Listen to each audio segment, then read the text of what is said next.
L'association qui a été créée en 1970 avec le nom de l'UP2A, que beaucoup de gens connaissaient, a été transformée en ASEA en 2012. Mais depuis la création, nous avons une grande manifestation qui est devenue depuis les années 80 triennale. C'est le congrès. Donc tous les 3 ans, tous les opérateurs électriques, les partenaires, les sociétés, les fabricants de matériel et les chefs d'institution se rencontrent à ce congrès de l'ASEA qui se passe tous les 3 ans. Le dernier congrès a eu lieu à Livingstone en Zambie en 2017 et c'est à cause de la pandémie que nous n'avons pas pu tenir ce congrès à Demnadio en 2020.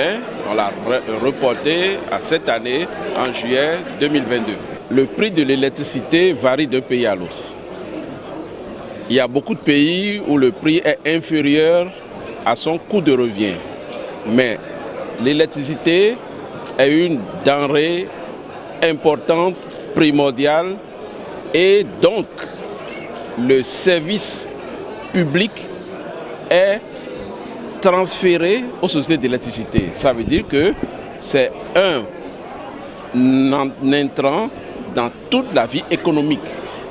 Donc le prix de l'électricité est régulé par les États pour permettre aux populations d'avoir accès à l'électricité, quelles que soient leurs conditions, et permettre aux entreprises de se développer en produisant des biens qui peuvent se vendre sur le marché international. Donc suivant les pays, les prix dépendent de la production, de la situation du pays et des ressources énergétiques du pays. Donc pour vous dire, parlant du prix, il est très varié sur le continent. Mais le service public dont nous parlons, c'est le bien-être des personnes, la production de biens et la sécurité. Parce que si on vous coupe l'électricité dans une ville, vous n'êtes plus en sécurité. Et c'est ce fait que le Congrès parle de la nécessité de services publics et de la performance. Parce que personne ne peut avoir une société pour faire faillite.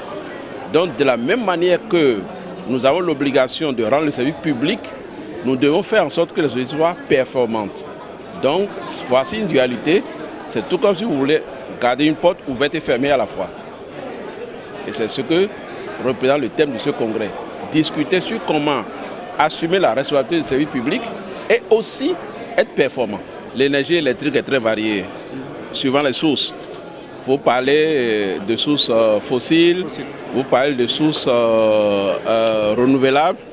Aujourd'hui, presque tous les pays africains sont sur un mix énergétique, c'est-à-dire un mélange de différentes sources pour pouvoir alimenter leur population. Quand nous disons que des milliers ou millions de personnes n'ont pas accès à l'électricité, ça dépend de quel pays on est. L'Afrique, comme j'ai dit, est diversifiée. Certains pays ont 100% d'accès à l'électricité, d'autres pays sont à 80%. Ça vous étonne? Ah oui. Alors, les pays du Maghreb, de l'Afrique du Nord, ont pratiquement électrifié toute la population, tout le pays. Alors, les pays de l'Afrique de l'Ouest sont à peu près à 70-80%. Certains pays sont effectivement à moins de 20%. C'est pourquoi l'Afrique est diversifiée et est un nombre de pays qui doivent se tenir la main par l'intégration. Et c'est pourquoi le rôle de l'ASEA, qui est d'intégrer tout le secteur, est primordial parce que si l'énergie, les ressources moins chères sont disponibles dans un pays, on doit pouvoir l'envoyer dans un autre pays où les sources présentes sont plus chères. Et c'est ça qui fera que chacun pourrait bénéficier d'une électricité pas trop chère pour sa bourse et pour aussi permettre à la société de continuer à vivre. Voilà, pour les sources de production, c'est un ensemble. Et le renouvelable.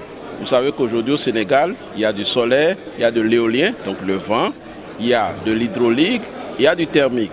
Et c'est un mélange de ça qui fait une énergie stable.